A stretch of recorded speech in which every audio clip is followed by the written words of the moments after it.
The Northern Territory Government will reinstate alcohol bans in Alice Springs town camps and other Indigenous communities. The decision follows weeks of pressure over escalating crime rates in the Central Australian town. 2 weeks after his rushed visit to Alice Springs, the Prime Minister announced alcohol bans would return to Northern Territory town camps. The Northern Territory Government will legislate new alcohol restrictions when they meet next week, so that Northern Territory town camps and communities return to an opt-out system.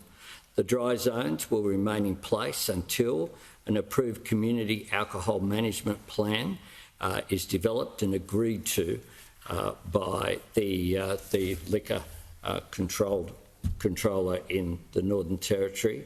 The Northern Territory Government had been reluctant to reinstate the intervention-era bans. They had been lifted last July despite warnings from Aboriginal health groups and federal politicians from both sides that disaster would follow.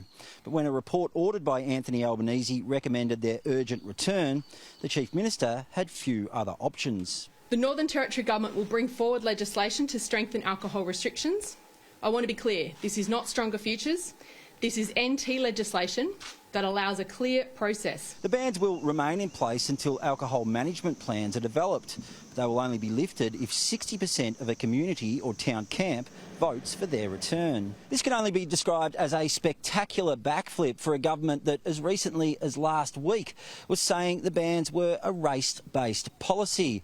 But the Chief Minister has refused to admit she got it wrong. As I said last week, hindsight is a wonderful thing, but we had a Commonwealth government that discontinued. The legislation was not continuing.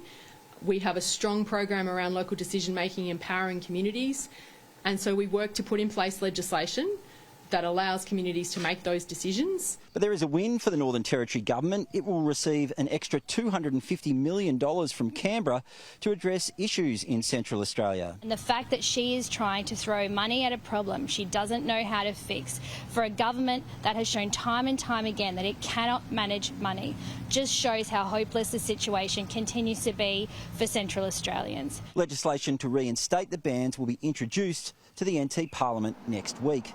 Matt Cunningham, Sky News, Darwin.